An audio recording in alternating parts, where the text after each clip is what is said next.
Marko 4 mstari ule wa 26 hadi 29. Maandiko yanasema, akasema ufalme wa Mungu mfano wake ni kama mtu aliyemwaga mbegu juu ya nchi, akawa akilala na kuondoka usiku na mchana, nayo mbegu ikamea na kukua asivyojua yeye. Maana nchi huzaa yenyewe kwanza jani, tena suke, kisha ngano pevu katika suke. Hata matunda yakiiva mara aupeleka mundu, kwa kuwa mavuno yamefika. Tuende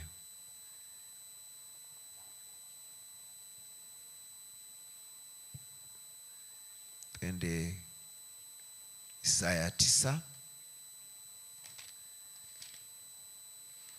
Isaya 9 alafu ule mstari wa 3.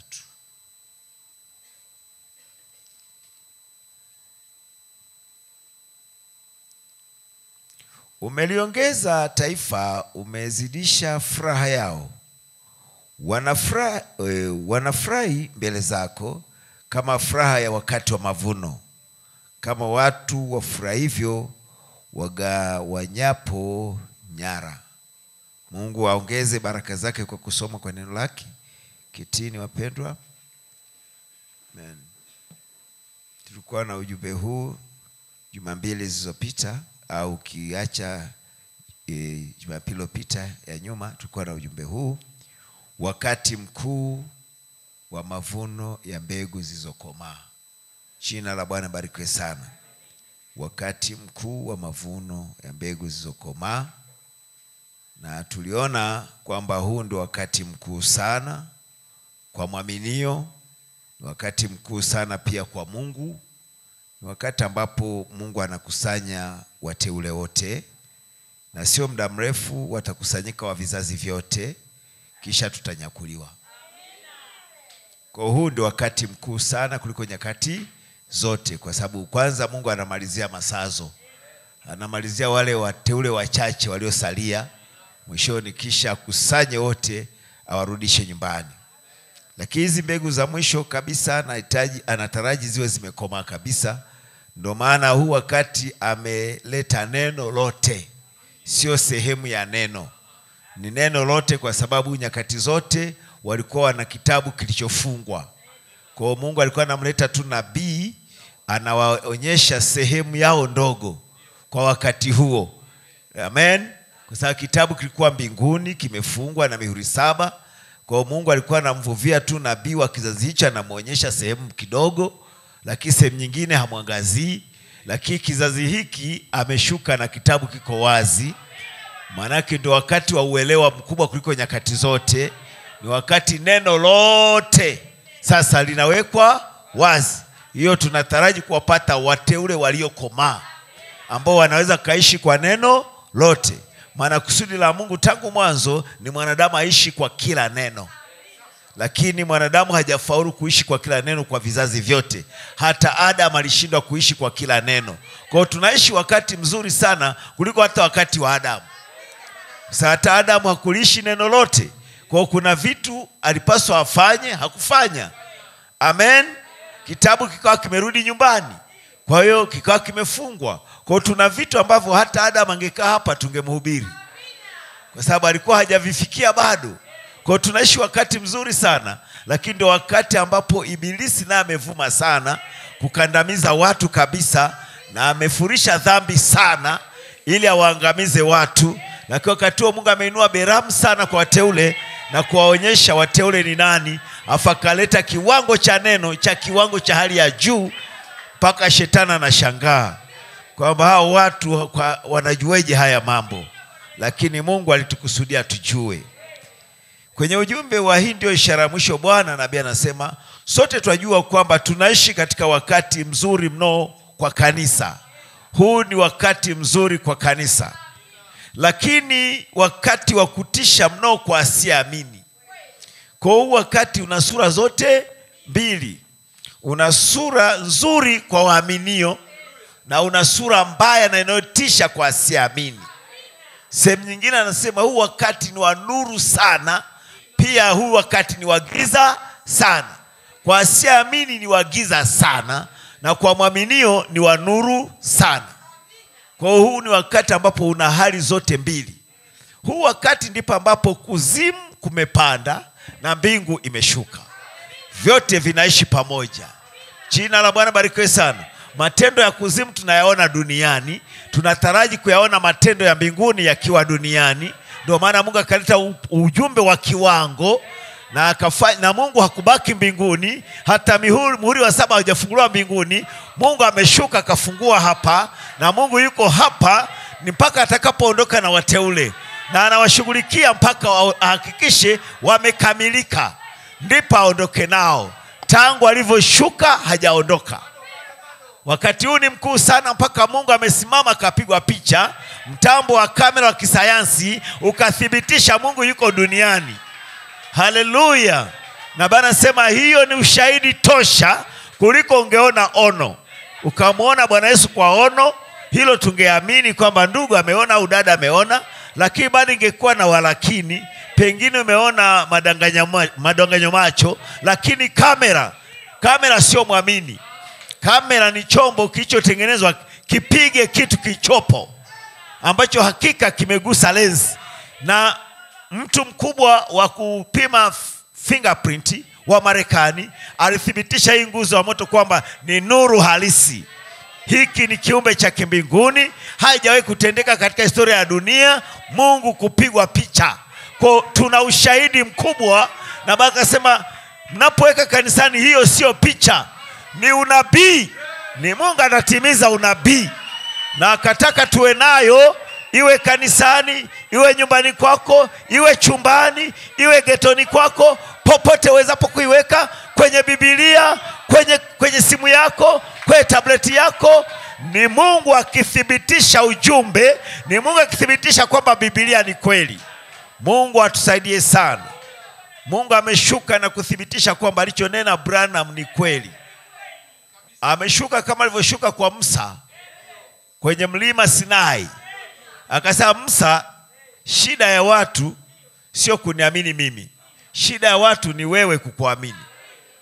Kwa hiyo nataka nishuke mbele zao, alafu nikuonyeshe wewe ni nani. Kwa hiyo Mungu kushuka Sinai ilikuwa ni kumfanya Musa wamwamini. Amen. Yeye Mungu hana shida ya kuaminiwa. Hata tukienda kwa madhehebu wote wanamwamini Mungu. Haleluya. Uende kwa Waislamu wanamwamini Mungu, kwa Jaini, kwa Budha, wote wanamwamini Mungu. Haleluya. Lakini shida ni kumwamini mtu. Kumwamini mtu Mungu amemtuma. Hiyo ndio ugonjwa wa kila kizazi. Kwa akasema, Musa, ngoja nishuke, alafu nikuite mbele zao, alafu waone, alafu uje uingie ndani ya nguzo ya moto. Amen. Mimi nilikushukia nikiwa mimi na wewe, nikaingia ndani yako. Sasa safari hii ni zamu yako, wewe nawe uje uingie ndani yangu, ili watu wapate kusadiki kwamba mimi nimekutuma. Na hivyo ndivyo imetendeka kwenye mlima Sunset. Haleluya. Mungu alimtokea Branham akiwa peke yake. Haleluya. Na akampa agizo na ujumbe, na nguzo ya moto ikamfuata. Haleluya. Ikawa ndani yake, ikawa juu yake. Lakini kwenye mlima Sunset Mungu akashuka atuthibitishie Branham kwamba tumwamini mtu Branham. Mungu akashuka, alafu akamnyakua Branham, alafu akamuingiza ndani ya wingu. Haleluya. Kuthibitisha kwamba huyu mtu ndio tunapaswa tumwamini. Na agizo lenyewe ni kwamba wafanye watu wa kuamini wewe Branham. Na leo ndio ujumbe tuko nao. Ndio maana ni wakati wa ajabu sana. Madhehebu yanatushangaa. Wao wanamwamini Yesu ambaye ni Mungu, hiyo haina shaka. Lakini shida ya leo ni kumwamini mtu Branham. Huo ndio ugonjwa. Hata ndani ya ujumbe baadhi ya wahudumu bado hajafunguka kumwamini mtu Branham. Agizo la leo, message ya leo ni kumwamini mtu Branham. Kwa nini? Branham amethibitishwa. Kwa nini tumwamini? Amethibitishwa na Mungu kwamba ndio nabii aliyethibitishwa, nabii mfunuzi wa neno la kiungu. Yeye ndiye pekee amepewa, haleluya, amepewa nguvu na uwezo wa kutokosea. Yeye pekee hatakosea. Huduma zingine zote zaweza kukosea, hata ya kwangu yaweza kukosea, lakini tunayo moja isiyokosea. Hiyo ni ya William Marion Branham. Ndio huduma pekee imethibitishwa. Na kwa namna hiyo, kwa mwaminio, ujumbe wa saa uliohubiriwa na William Marion Branham ndio yakini yetu. Haleluya! Yakini ya mwamini leo ni ujumbe uliohubiriwa na Branham. Na ujumbe uliohubiriwa na Branham ni Biblia nzima, ni neno lote. Ukimwamini Branham kwa ujumbe wake, umeiamini Biblia yote, kwa maana ujumbe ni Biblia na Biblia ni ujumbe. Huwezi kutenganisha vitu hivi viwili. Anayekwambia waweza kusoma ujumbe tu sio Biblia, mwambie umekosea. Biblia na ujumbe ni kitu kile kile. Haleluya! Jina la Bwana barikiwe sana. Biblia ni neno la unabii liloficha maana fulani, lina siri fulani. Ndio nabii anakuja sasa, haleluya, akiwa na nguzo ya moto. Nguzo ya moto ile iliyomtokea Musa akaandika Biblia Agano la Kale. Nguzo ya moto ile mtokea Paulo akaandika Agano Jipya. Sasa nguzo ya moto inakuja, haleluya, kwa Branham inafasiri Biblia yake. Haleluya! Tangu kitabu kifungwe kule Eden, kichukuliwe na Mungu Eden, maana shetani asingekishika, maana kitabu kiwa kitakatifu. Haleluya! Hati miliki ambayo ni hati ya watoto wa Mungu. Ukinunua kiwanja au shamba au kipewa, inabidi upate hati kuonyesha wewe ni mmiliki halali. Sasa Mungu alikuwa amempa Adamu, alipomgawia eneo akampa na hati miliki. Haleluya! Kwamba hati miliki yako ni kila kitu kiko humu. Haleluya! Sio wewe tu, Adamu pamoja na kizazi chako chote, majina yako humu. Na kwenye hati huwa kunaandikwa jina la mmiliki na mali zake zinahorodheshwa zote. Haleluya! Amen. Kwa shetani alitaka apore, na alijaribu kupora, ni jambazi. Haleluya! Lakini Mungu akawinda kitabu. Alijua akishapata hiyo hati, shetani atakuwa hana haki. Na Mungu akachukua kitabu, akakifunga na mihuri 7, akasubiri muda wakati jamaa wa karibu wa mkombozi wa wanadamu aje komboe mali yote ya mwanadamu. Haleluya! Tangu kilivyofungwa kule Edeni, Mungu apokichukua mbinguni, hakijawahi kufunguliwa katikati hapo. Kwa watu waliishi sehemu ya neno. Ni mpaka kimekuja kufunguliwa kipindi cha ujumbe wa Branham, ndipo kitabu kikatoka mbinguni kikiwa kimefunguliwa. Ufunuo 10:1 hadi 7 kikiwa kimefunuliwa. Haleluya! Ufunuo 10:1 hadi 6 na maanisha. Alafu kapewa Ufunuo 10:7, alafu akakihubiri. Haleluya! Kwanza Yohana alipotaka andike kwenye ono, akaambiwa asiandike, kwa maana ni siri hizo, ni majina ya watu, ni hatimiliki ya mali ya Adamu na watoto wake. Kwa Mungu asingetaka ijulikane kwa mtu yeyote, alitaka ijulikane kwa wahusika. Kwa ukangoja wakati ambapo umeamuriwa, ambapo hawa wahusika wangekuwepo, na ndipo Mungu akamtuma Branham katika wakati ule husika, na wahusika wapo, ndipo wahusika wanapewa. Haleluya! Wanaambiwa kula hicho kitabu. Haleluya! Kuleni kitabu, mtatoa unabii tena. Kwa hiyo huu ni wakati wa kupata hatimiliki, tujue kila haki yetu ambayo Yesu ameifia pale Kalvari. Tuna haki ya kuponywa, tuna haki, haleluya, tuna haki ya kupata baraka, tuna haki ya kumfukuza shetani popote, kwa sababu tuna haki hiyo. Mungu natubariki sana. Mnampenda? Sikiliza jambo hili fulani hapa. Nabii anatuambia jambo fulani kwenye wakati wa ujumbe wa wakati wa mavuno, aya 22. Sikiliza anavyosema jambo fulani hapa. Aya ya 122 samani. Wakati wa mavuno, aya ya 122. Sasa tunaangalia tu ni siku gani tunayoishi. Wakati wa mavuno.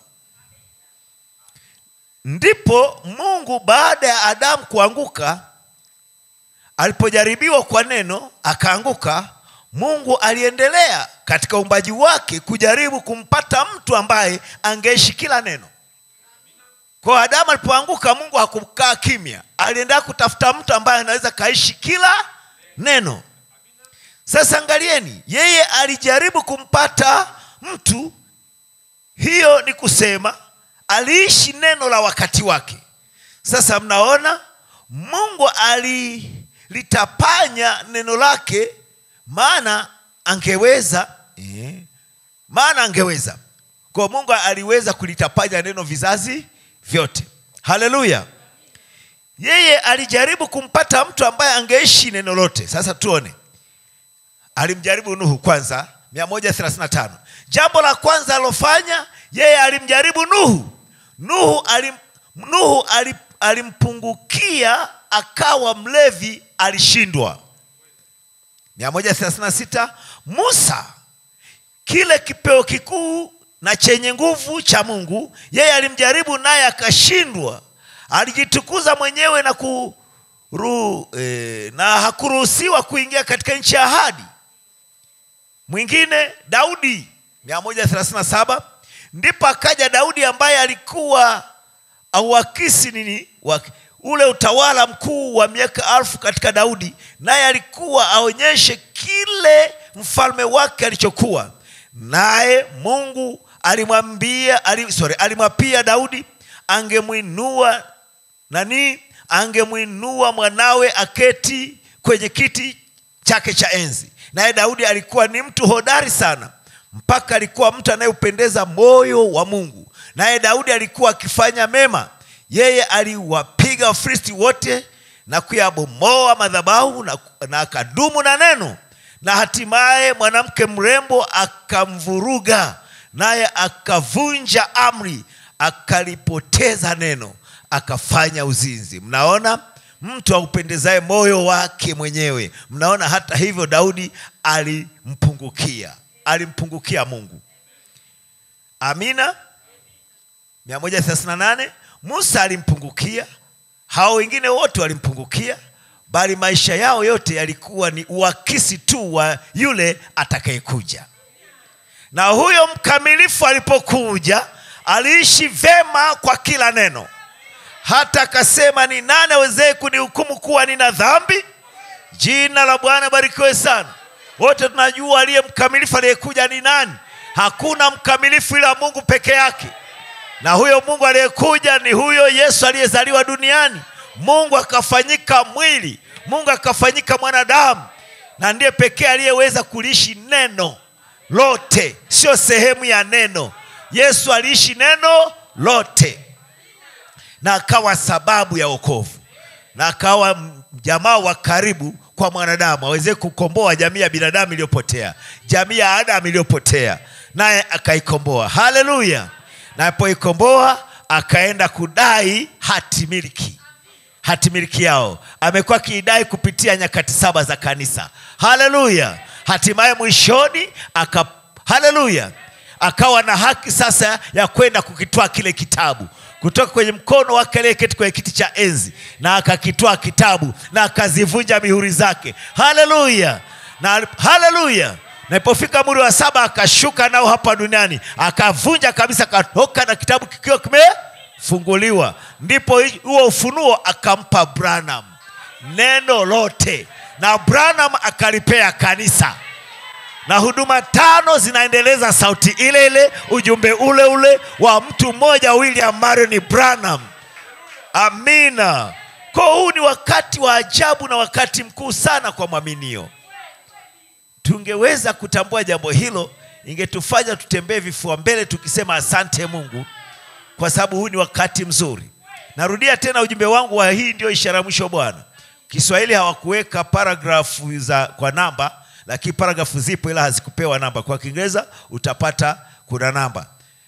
Lakini hii katika ujumbe huu, hii ndio ishara mwisho Bwana. Anasema sote tunajua kwamba tunaishi katika wakati mzuri mno kwa kanisa, lakini wakati wa kutisha mno kwa asiamini. Na tunaishi katika mmoja wa nyakati za hatari zaidi ya zote ambazo ziliwahi kuwako tangu ulimwengu uanze. Hakuna nabii, hakuna mtume kamwe katika wakati wote aliyewahi kuishi katika wakati kama huu tunaoishi sasa. Huu ndio wa mwisho. Kwenye ujumbe mwingine, nawezaje kushinda, aya 44, tunaona wakati huu tunaoishi ni mmoja wa nyakati nzuri sana za nyakati zote. Amen. Hata nabii ametueleza kwenye ujumbe mmoja, anasema kama Mungu angemwekea nyakati zote zilaze mbele za Branham na amwambie waweza kuchagua, amuulize unachagua wakati gani, na basi ningechagua huu wakati. Huu wakati ndio mkuu sana kuliko hata wakati Bwana Yesu alipokuja hapa duniani. Sasa ungewazia, wengi tunawazia ule wakati Yesu alikuja duniani, wote tunajua kama ndio mkuu kuliko nyakati zote. Lakini nabii anasema ule wakati alikuwa anakuja kuwafia, kuwakomboa watoto wake. Lakini huu wakati anakuja kuwachukua. Huu wakati ndipo ambapo wote waliokombolewa watakusanywa pamoja. Huu wakati ndipo siri zote ambazo hata wakati wa mwili wake hakuzisema. Alikuwa anasema nikali ninayo mengi ya kuambia sasa, lakini hamuwezi kustahimili. Kwa alikuwa anajua kuna wakati sasa atakuja yaseme yote, ambapo wakati wa kustahimili yapo. Na nabii akasema ilikuwa avunje mihuri, lakini wakati ulikuwa hauwezi kuwafaa wale watu. Ilikuwa imetayarishwa kwa ajili yetu. Hata kipindi cha Danieli alipekuliwa kidogo tu hivi, akaona, akaambiwa funga kitabu. Akajibu kudadisa, sema funga kitabu, haya mambo yameandaliwa watu wa siku za mwisho. Alafu cha ajabu imetuangukia ndio sisi. Afu ibilisi anatupiga ganzi tusijitambue. Na mara nyingi anakuambia wewe ni kitu kidogo, kioga, kilichodhalilishwa. Mwambie hapana, mimi ni mwana na binti wa Mungu. Huu ni wakati wa kujitambua, bibi harusi, ya kwamba wewe ni mwana na binti wa Mungu. Hizi jumbe zote zinakusema wewe. Wewe ndiye mlengwa, wewe ndiye mhusika. Jina la Bwana barikiwe sana. Mnampenda Bwana Yesu Kristo? Amen. Kwa hiyo anasema kwenye ujumbe watu wawezaje kushinda 44, mnaona wakati huu tunaoishi ni moja wa nyakati nzuri sana na za ni moja nyakati nzuri sana za nyakati zote. Wakati huu wa kanisa la Laodikia ndio wakati mzuri sana kuliko nyakati zote za kanisa, kwa maana ni mwisho wa wakati na kuungana kwa umilele. Tunafunga wakati, tunaingia umileleni. Huu wakati ni mzuri. Tunamaliza namba 7, tunaingia namba 1. Bwana Yesu awabariki sana. Kwa hiyo tunampenda Mungu sana kwa jinsi anavyotujali namna hii. Anatujali sana sana sana. Sikiliza. Joho la kuachiwa. Nabii amehubiri ujumbe unaitwa joho la kuachiwa. Joho la kuachiwa au vazi la mtumba. Second hand.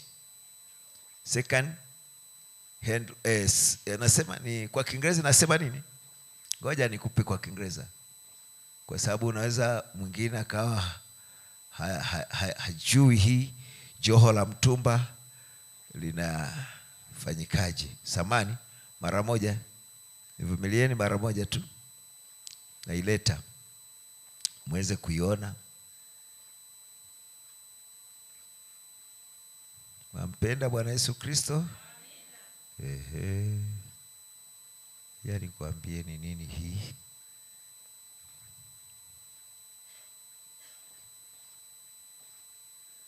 Inaitwa a second handed robe. Vazi la mtumba. Joho la kuachiwa. Jina la Bwana barikiwe sana. Amen. Majua joho la kuachiwa ni Roho Mtakatifu. Roho Mtakatifu huyu ndiye aliyewajaza wateule wa kwanza, au wale kanisa la kwanza la mitume, ndiye aliyewajaza. Leo ndio tunajazwa roho huyo. Na nabii alichukua hapa ambapo lile vazi alikuwa amevaa Elia, ndio Elisha alivaa hilo.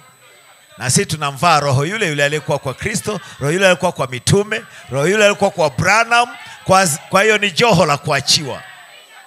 Hata muda wetu kiisha tukalala, kizazi chetu kinachoendelea, watoto wetu watajazwa roho huyu. Kwa hiyo litakuwa ni joho la kuachiwa. Bwana tujalie sana. Mampenda Bwana Yesu Kristo? Kwa hiyo joho la kuachiwa au vazi la mtumba 21. Naye Mungu hajawahi kujiacha mwenyewe duniani bila shahidi. Kwa leo lazima kuna shahidi. Hata kama nabii amelala, tunajua ujumbe wake ni shahidi, lakini hauishi tu kwa ujumbe ubaki kwenye kanda na vitabu, unapaswa uvae mili. Na hao ndio mashahidi leo. Watu waliojazwa Roho Mtakatifu yule yule aliyekuwa kwa Branham, na nguzo ya moto ile ile, na ujumbe ule ule, na jumbe zile zile, na mahubiri yale yale. Amina.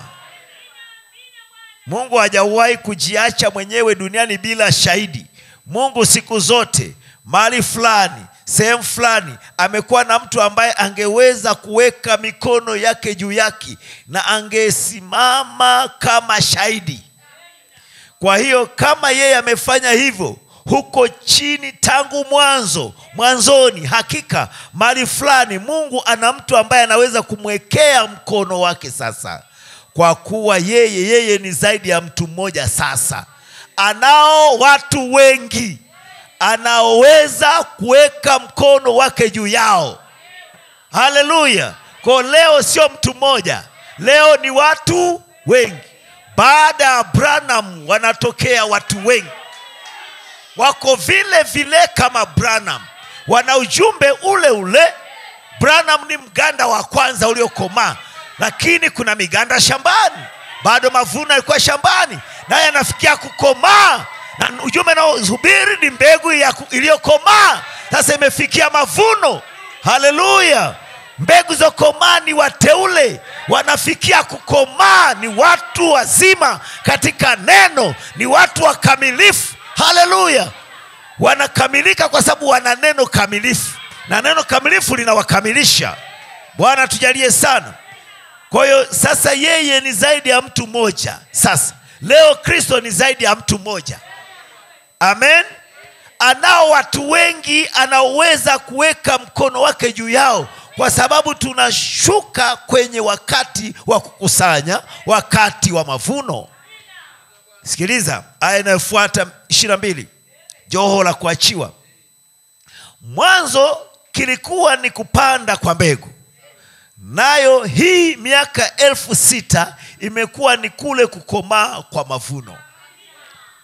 Na sasa mbegu imekuwa mbegu yenyewe, imerudi kwenye kuchanua, na kutoka kuchanua hadi kwenye tunda. Na ni wakati wa kukusanya sasa, wakati wa mavuno. Mambo yote makuu yaliyoanza, kanisa la kweli lililoanza katika mwanzo, limefika kwenye wakati wa tunda. Tunda la Roho. Naye mpinga Kristo aliyeanza katika mwanzo amefika kwenye tunda lake.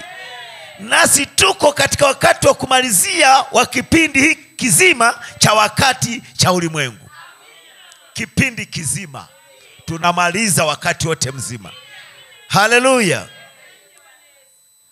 Kipindi kizima. Amen. Anasema nasi tuko katika wakati wa kumalizia wa kipindi kizima cha wakati cha ulimwengu, cha wanadamu. Nasi tuna ndio wakati mkuu sana ambao mtu yeyote ama kwenye wakati wote amewahi kuishi. Huu wakati ndio wakati mkuu sana ambao mwanadamu alishawahi kuishi. Ni wakati wa kutetemeka, ni wakati wa shida kwa mwenye dhambi, lakini ni wakati mzuri sana kwa Wakristo, kwa sababu tunajua kwamba tunafunga vilago ama kuunganisha pamoja juhudi ndogo za mwisho. Haleluya. 26. Na ni wakati mkuu na mtukufu jinsi gani kujua kwamba dhambi na harakati zote na majaribu ya maisha yanakwisha hivi karibuni. Yote yatakwisha moja ya siku hizi, nasi tutaenda nyumbani kuwa pamoja na Bwana. Sasa kichosalia ni wakati wa kuhubiri Injili na kuwaleta wengi kadri tuwezavyo kwenye mnara huu mkubwa. Haleluya. Tena wakati wa mavuno, aya 122. Sasa tunaangalia tu ni siku gani tunaoishi wakati wa mavuno. Ndipo Mungu baada ya Adamu nishainukuu hii. zamani, nishaipitia hii tayari. Bwana anatujalie sana. Kwa wakati ni mzuri sana. Huu wakati ni wakati ambapo unapaswa ujitambue, mwaminio, kwamba ala, kumbe nimependelewa namna hii. Wewe ni wa ajabu sana. Hajarishi mazingira yamekuzurumu vipi. Garambuka. Uwe kama yule mwana wa mtemi, mwana wa chifu Mwafrika aliyekuwa katikati ya watumwa wenzake kule Marekani. Wako kwa kizimba kimoja cha watumwa, wanalishwa pamoja, lakini yeye alikuwa hakubali kuwa mnyonge.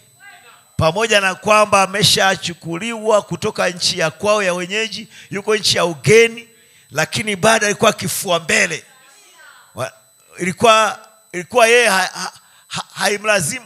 haiwalazimu amchape au amlazimishe kitu fulani, alikuwa anajitambua.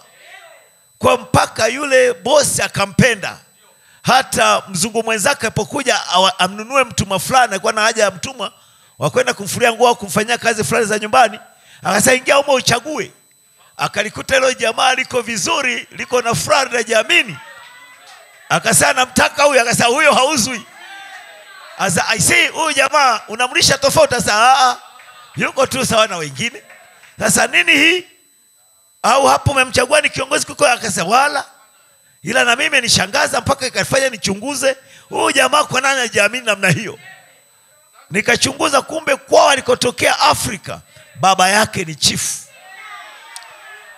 Japo tuko duniani tunafanya kazi kama wengine, tunalima, tunaajiriwa kama wengine, tunafanya biashara zetu ndogo ndogo na kadhalika kama wengine, tunaishi tu kama wengine, lakini yabidi tujionyeshe sisi ni wana na binti za mfalme. Namna ya mwenendo wetu, namna ya usemi wetu, namna ya vaa yetu, namna, haleluya, namna ya kuishi kwetu, yabidi tuwe tofauti mpaka mtu anaweza kusema huyu jamaa ni nani? Huyu mtu ni nani? Wamwambie huyu ni mwaminio wa ujumbe wa Branham, ujumbe uliobarikiwa. Hatupasi tuwe wanadini washupavu, wanadini ambao wanategemea waje waimbiwe kwaya wanapokufa. Sisi hilo halijatuleta kwenye ujumbe huu.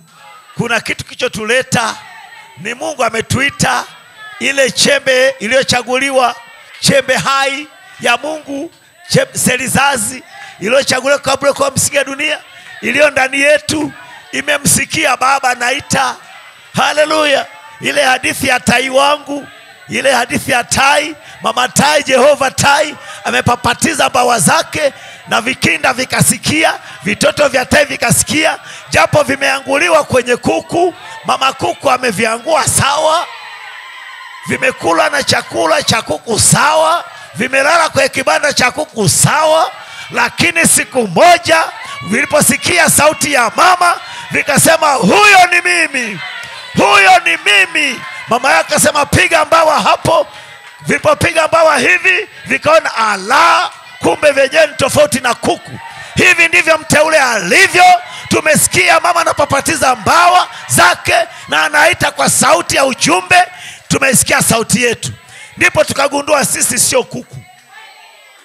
Na basi mteule uishi muda mrefu vya kutosha bila kujitambua yeye ni nani.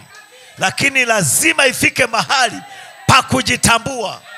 Nasi tumeishi virefu vya kutosha kupitia nyakati za madhehebu bila kujijua sisi ni nani. Tumeishi nyakati za kusema acha dhambi, acha uzinzi, acha hivi, nyakati za kutishiwa. Nyakati za kutishiwa, mtaungua.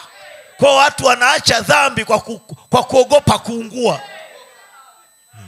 Injili za vitisho.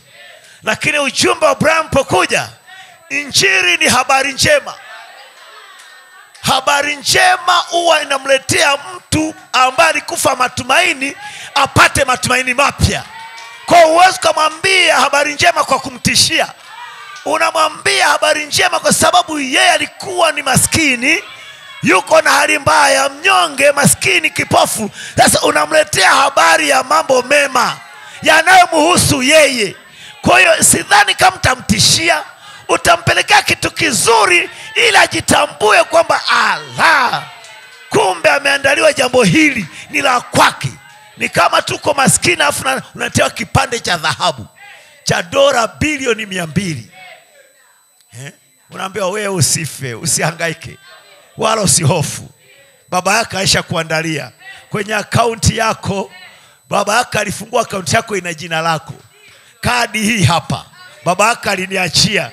Kuna fedha zimejaa. Haleluya. Amina. Hiyo ni habari njema. Naamini utatoka kwenye umaskini wako pamoja na marapurapu yako, utainuka na kufurahi. Hivi ndivyo message ya Bwana imetujia. Haijaja kututishia kwamba unajua mtaungua, unajua wewe utafanya hivi. La, imesema wanangu mko wapi? Ikakuta wengine ni walevi, wengine ni wazinzi, wengine wamejilembua, wamevaa bangili na heleni na kila kitu. Haikwambii toa, inakwambia njoo sogea uone kile baba yako amekuandalia. Bwana amekuta wengine wamevuta sigara, anasema nampenda Yesu lakini sigara nashindwa kuacha. Na basi njoo nikubatize na sigara zako. Akijua kwa kuwa ni mteule, sigara zitakatika zenyewe, bangili zitatoka kwenye mikono, heleni zitatoka zenyewe.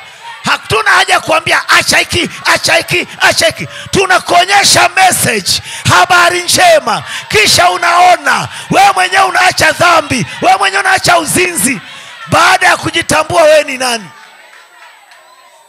Hivi ungempigia kelele tai, umwambie wewe tai ruka, wewe mjinga kwa unakaa kwenye kibanda, asingekuelewa.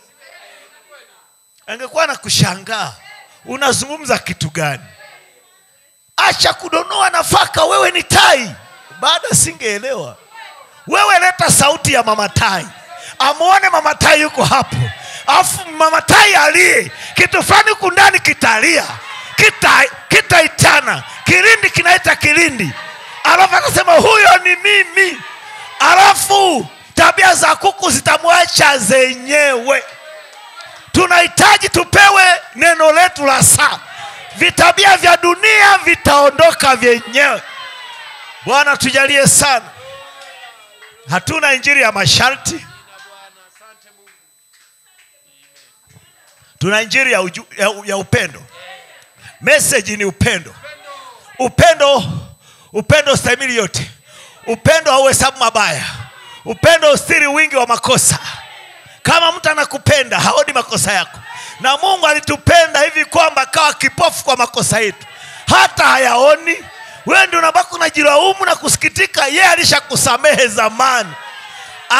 Alikujua vile utazaliwa na vile utatembea kwenye dhambi na utazama kwenye dhambi ngapi. Alijua. Na akajua ni wakati gani atakuja kuletea ujumbe na utoke kule. Yeye alijua mambo yote. Wala usianze kujilaumu kwamba akaacha nikafanya hivi. Ndiye aliachia uende umbali huo ili aonyeshe neema yake kwako na aonyeshe vile anakupenda. Si tu alikuacha uanguke peke yako huko, pia alikufuata huko. Akashuka kwenye vipande ulivyoshuka kwenda chini, na yeye akaja huko kwa matope ya samadi, na akashuka huko. Si Mungu alifanyika mwanadamu na akafanyika maskini. Yesu aliumwa na njaa huko kwa Mungu, akijua na unaumwa njaa. Salishuka akakaa hapo kwenye siku zao za kibinadamu za sherehe, afu kahaba kampapasa miguu. Si Yesu alikuwa ameshuka mpaka kwa maisha ya kahaba, mpaka kahaba awe na nafasi ya kumshika Mungu. Si jambo rahisi. Hiyo ni kuonyesha anatupenda upeo. Alishuka mpaka vipandio vya chini. Sivyo tu, haikuishia hapa duniani. Akajua tukifa tungeenda kuzimu. Akaenda kuzimu kwa ajili yetu. Yeye akaenda kuzimu ili sisi tusiende kuzimu. Afa kaidaiveji njia. Tunapokufa meidaiveji chua, tunaenda utukufuni. Hatuteremki kuzimu, bali tunadaivejia hapa, tunarudi nyumbani. Jina la Bwana barikiwe sana. Na akasema kila anayeniamini hafi kabisa. Ujapokufa utakuwa unaishi. Mungu atujalie sana. Mnampenda Bwana Yesu Kristo? Unaogopa nini? Mungu anakupenda sana. Anakupenda, amekupenda kiasi cha kukufia. Atakosaje kukirimia na mambo mengine yote? Sisi ndio tunahangaika, tuna hahaha, lakini yeye anatushangaa kwamba hivi hawa watoto wangu wanaelewa kile nimewatendea? Mbona nimewapa neema iliyozidi kuliko wengine wote? Yaani una neema kuliko mteule yeyote kwa Biblia. Alafu bado tunajikoroga kwenye hali fulani.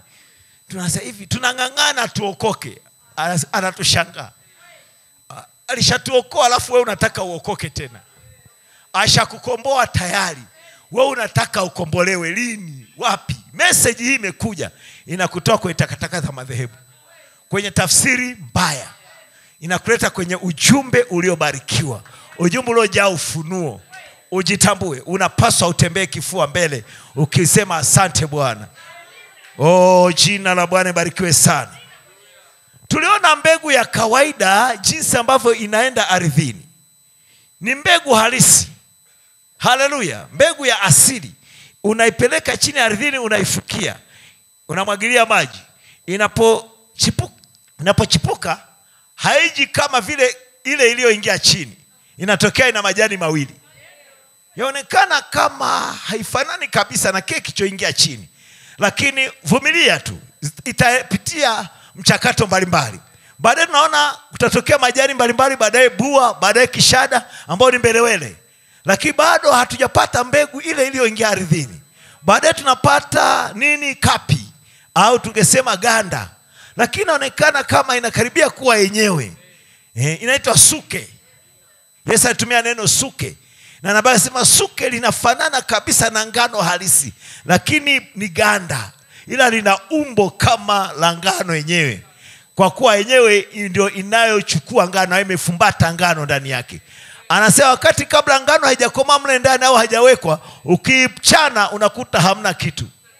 Bado mbegu haijajiweka mle. Baada ya muda unaona hiyo ngano inainama, kumbe imesheheni mzigo. Ukifungua hilo suke unakuta kuna punje inafanana na ile iliyoingia pale mwanzo ardhini. Mungu natujalie sana. Sasa maumbile ni Mungu. Mungu anapatikana kwa maumbile, na aliyaweka haya maumbile yasimulie vile alivyo. Tunaweza kumwona Mungu kupitia hayo maumbile ya mbegu ya ngano au mbegu ya mhindi. Nasi tukajua nyakati za Mungu kwa kanisa zimetembeaje. Mungu ametembea vipi na kanisa lake. Tunaishi wakati ambapo sasa mbegu zimekomaa na zinapaswa zirejeshwe, zivunwe, zirudi nyumbani. Na ni wakati ambapo sasa makapi yanakusanywa au magugu yanakusanywa kwenye baraza la makanisa. Amen. Baraza la makanisa yanakusanya makapi yote na maganda yote na majani yote na magunzi yote kwenye mkutano mkuu au mkusanyiko mkuu wa baraza la makanisa duniani. Afu mbegu ngano, waaminio wateule, wanavunwa, wanarudishwa ghalani. Wanarudi kufanyika neno. Wanarudi kwa neno lake. Kila watu wanarudi kwao. Madhehebu yamezaliwa chini ya Ukatoliki. Kanisa limezaliwa toka mbinguni na neno linaloitwa Yesu. Amina. Kwa hiyo wakati umefika ambapo kila kitu kimefikia matunda yake yaliyokomaa. Na kama kimefika hivi, kila kitu kirudi kwao. Kwa madhehebu yanarudi kwa mama yao Katoliki, na wateule wanarudi kwa mama yao na baba yao kwa neno na kwa Roho Mtakatifu. Waabudu halisi watamwabudu Mungu katika roho na kweli. Kwa kila watu wanarudi kwao. Na kwa kuwa neno kwao ni mbinguni, sio muda mrefu neno litanyamkua bibi harusi. Bibi harusi atakuwa amefanyika neno. Na madhehebu yataingia kwenye dhiki kuu na kadhalika. Wote unajua. Na baadaye kwenye vita vya Magedoni. Wote tunajua hivyo. Lakini bibi harusi atakuwa mbinguni, huku duniani kutakuwa dhiki kuu na mwishoni vita vya Magedoni. Baadaye bibi harusi akisha safishiwa hii dunia, atakuja arudi hapa na mfalme wao Yesu Kristo. Utawala wa miaka 1000. Mungu natujalie sana. Muda wangu unaisha. Bado dakika chache tu. Mungu nawabariki kwa wingi. Naomba tu mniwie radhi nisome ujumbe wa kile kipeo 168. Wakati wa mavuno mbegu inarudi katika hali yake asili. Wakati wa mavuno Huwezi ukapanda mahindi ukavuna mabua. Haipo. Huwezi ukapanda mahindi ukavuna mbelewele. Hakuna kitu kama hicho. Ni kile kilichoingia ardhini ulichopanda ndicho utakachovuna. Unakivuna kwa wingi. Hukivuni tena kikiwa kimoja. Unapanda punje moja alizeti, unapata alizeti nyingi. Punje zinakuwa nyingi. Unapanda harage moja, punje moja, unapata maharage mengi. Yanafanana lile liloingia ardhini. Unapanda ngano moja, unapata ngano nyingi. Hivi ndivyo tunavyotaraji kumpata Yesu mwingi, masihi wadogo wengi walotokana na masihi mkuu. Jina la Bwana barikiwe sana. Wakati wa mavuno mbegu inarudi katika hali yake ya asili, na lazima iwe ni neno lote kusudi ipate kuwa ni ile mbegu. Narudia tena. Na lazima iwe na neno lote kusudi ipate kuwa ile mbegu. Kwa haiwezi kuwa nusu neno. Inabidi iwe neno. Wote mnajua hii mbegu ukisha iweka ardhini, ikapitia hizo hatua zote, mwishoni inarudi kuwa mbegu tena. Huwa sio nusu mbegu.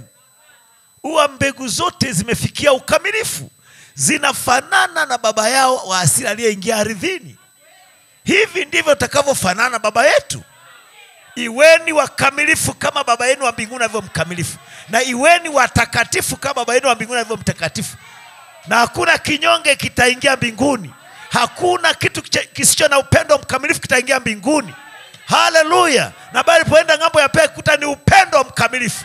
Na Mungu ndio Mungu aliye upendo. Mungu ni upendo mkamilifu. Na tutafanyika upendo mkamilifu. Tuungane, upendo na upendo vinaungana. Jina la Bwana barikiwe sana. Ndio maana hata hapa kwenye piramidi inaanza na imani, inakwenda nguvu, wema na kadhalika, maarifa na kadhalika, mpaka hapa karibu na kichwa unapata upendano wa ndugu usio na unafiki. Alafu pale juu ni upendo. Kwa chini upendo, hapa juu upendo. Upendo na upendo vinaungana. Jina la Bwana barikiwe sana. Amen. Kwa hiyo lazima iwe neno lote kusudi ipate kuwa mbegu, ni ile mbegu. Kusudi ipate kuwa ile mbegu. Na haiwezekani kuwa na nusu ya mbegu, haitakuwa. Lazima iwe ni mbegu nzima. Sio kwamba idhihirishwe kusema naamini katika ubatizo wa Roho Mtakatifu, haleluya, naamini katika kunena kwa lugha. Hiyo ni sehemu tu ya hiyo mbegu. Lakini sasa hiyo imeongezewa. Ni kweli tunaamini, amina, tunaamini ubatizo wa Roho Mtakatifu, tunaamini kunena kwa lugha, lakini hizo ni sehemu. Inapaswa iongezewe mpaka iwe kamili. Jina la Bwana barikiwe sana. Amina. Unajua tulishavuka kote huko? Wengi hatujajua. Tumevuka kusema kujazwa. Kujazwa kupo, lakini haishi kujazwa. Inaishiwa sasa huyo Roho Mtakatifu kujaza akuwe ndani yako katika zile hatua 7. Akomae, afikie ukamilifu. Jina la Bwana barikiwe sana. Kwa haidhirishwi tu kusema nimejazwa, nimenena kwa lugha. Sio nimetabiri, sio nimefanya nini? Paulo akasema tunatabiri kwa sehemu, tunafanya unabii kwa sehemu. Ijapo iliyo kamili, na kamili ni Mungu. Kwa mpaka tufanyike Mungu. Naye ametukirimia ahadi kubwa za thamani, ili kwa hizo mpate kuwa washirika wa tabia za uungu. Mungu anakupa imani yake, anakupa wema wake, anakupa maarifa yake kiasi chake, anakupa vyote hivyo 7. Zile tabia anazokupa, vyote hivyo anavyokupa vinajenga tabia ya Mungu ndani yako.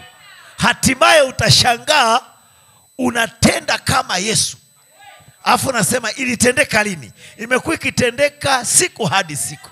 Unaposikiza ibada kama hivi, unapata ufunuo, kuna kitu kinaongezeka. Unaposikiza kanda, kuna kitu unakipata kinaongezeka. Unaposoma ujumbe, kuna kitu kinaonekana, Mungu anakufunulia hatimaye unajengwa nyumba ya Mungu. Mungu anajijengea nyumba yake mwenyewe. Mungu anajenga nyumba yake mwenyewe ya kuishi yeye mwenyewe. Jina Bwana barikiwe sana. Na mwisho wa wakati tutakuwa ni nyumba za Mungu. Hamjui ya kuwa ninyi ni hekalu la Mungu? Mungu aliye hai anataka aishi ndani yetu. Na Paulo akasema nawaambieni siri. Hiyo siri ni Kristo ndani yenu, tumaini la utukufu. moja ya siku hizi Mungu kamili atakuwa ndani ya watu wake.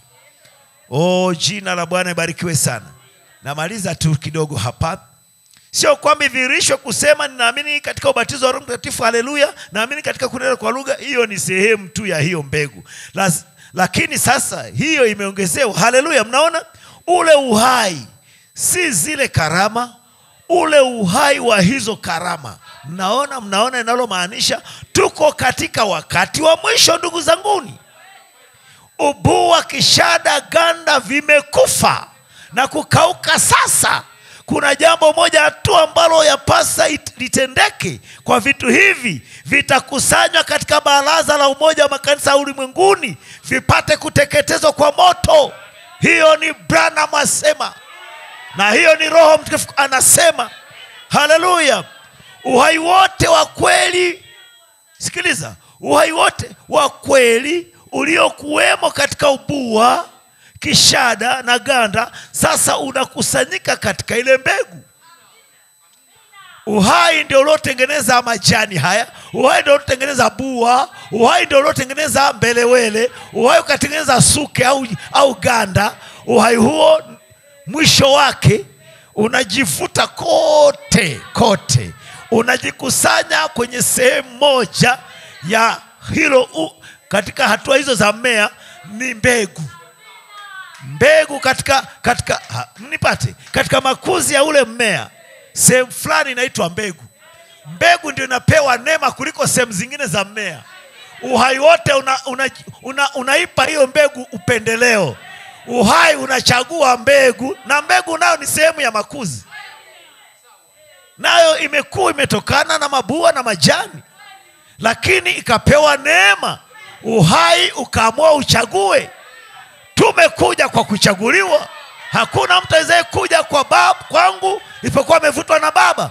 Kwa Mungu ametuchagua miongoni mwa wanadamu, miongoni mwa wanakanisa, miongoni mwa wana madhehebu, miongoni mwa wanadunia, akatupa neema. Neema ni upendeleo wa bure. Akatupa neema, akatuita, alafu akatufanya sisi maskani yake. Alafu Mungu akaamua imempendeza yeye mwenyewe akae ndani yetu. Kwa hata ukinichukia unasumbuka, ni afadhali tu ungenipenda. Yaani maanisha bibi harusi ukimchukia unasumbuka. Yaani ukichukia mbegu unasumbuka. Mbegu Mungu ameipa upendeleo. Uhai wote wa kwenye mmea unakusanyika ndani ya mbegu. Kwa hiyo hata ukisema mbegu inajifanya, haijifanyi. Yenyewe Mungu aliiweka hivyo. Yenyewe ndio ichukue uhai wote. Na ikishachukua uhai wote, hatua za kukua za mmea zimekwisha. Yabidi vitu vianze kukauka. Ndipo majani yanakauka, mabua yanakauka, mbelewele zinakauka, maganda yanakauka, lakini mbegu inakomaa. Wakati vinakauka yenyewe inafurahi, kwa sababu ndio inakomaa vizuri. Ubichi wote unakwisha, inakomaa, ambapo ikikomaa inaweza kawekwa kwa muda mrefu bila kuharibika, kwa sababu ilishakomaa. Unasikiaga wanasema kwamba anika hizi mbegu ili uzihifadhi kwa ajili ya kuja kupanda misimu ijayo. Zianike zikauke kabisa ili zidumu. Nabii ametuambia kizazi hiki walipata mbegu ya alizeti ilikuwa inalimwa Misri. Na walipoipanda uhai huo upo. Na moja ya siku hizi mbegu neno bibi harusi atahifadhi uhai wa Mungu ndani yake, na ataishi milele na milele na milele na milele na milele. Bwana awabariki. Simameni. Nampenda Bwana Yesu Kristo. Inamisheni vichwa vyenu na mioyo yenu. Nabii alipofunuliwa hili jambo la hatua za uhai katika bua na katika kishada na katika ganda, akasema mimi ndio mtu mwenye furaha kupita wote ulimwenguni. Ukifunuliwa jambo hili, jisikie wewe ndio mtu mwenye furaha kupita wote duniani. Tuombe. Mwenyezi Mungu wa milele, sisi ni nani hata hivyo utufunulie mambo haya makuu?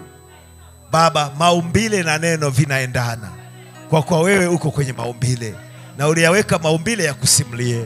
Tumekuona katika mbegu jinsi inavyoingia ardhini na inapitia hizo hatua mpaka inafikia kukomaa. tuko wakati wa kukomaa kwa mbegu. Mbegu ya asili inakomaa tena katika mbegu nyingi. Tunaziona zitakuwa mbegu nyingi, sio mbegu moja tena. Haijidhirishi katika nabii mmoja tu, bali katika mbegu nyingi zilizotokana na nabii aliyehubiri ukweli, na hizo mbegu zikapata ukweli kutoka kwa nabii, ndipo zinajitambua. Na ni wakati wa kukomaa kwa mbegu. Nasi tumeziona mbegu za Malaki 4 zikifikia upevu wake. Bwana, asante kwa yote. Na tumeona roho ya mpinga Kristo nayo ikifikia mavuno, ikifikia matunda yake, na inajikusanya kwenye baraza la umoja wa baraza makanisa duniani. Tunakushukuru kwa ajili ya bibi harusi unayemkusanya gharani. Wabariki hawa watoto wa Mungu ambao wamekuja kusikiza na wakajitambua wao ni akina nani. Na wengine watasikia kwa njia ya YouTube. Naomba uwabariki kwamba watakaposikia jambo hili watafurahi, watajitambua wao ni akina nani. Ni ujumbe wa kujitambulisha kwao. Tunajitambulisha kwa ujumbe. Ujumbe unatutambua na sisi tunautambua. Tunafahamu sisi ni akina nani katika ufalme wa Mungu. Mbariki kila ndugu, kila dada. Ninaamini ya kwamba mteule hawezi kumshambulia mteule. Tukiona mtu mmoja anamshambulia mwingine kwa mafundisho au kwa mitazamo tofauti, kwa kuwa ametofautiana kutazama, ni kwa sababu mmoja ana shida. Na yule mwenye shida huwa anamdhuru mwingine, na yule ambaye ni mteule huwa hadhuru mwingine. Tunamwona Habili hakumdhuru Kaini, bali ni Kaini aliyemdhuru Habili. Wala Yakobo hakumdhuru Esau. Esau ndiye alikuwa anataka kumuua Habili, anataka kumuua Yakobo.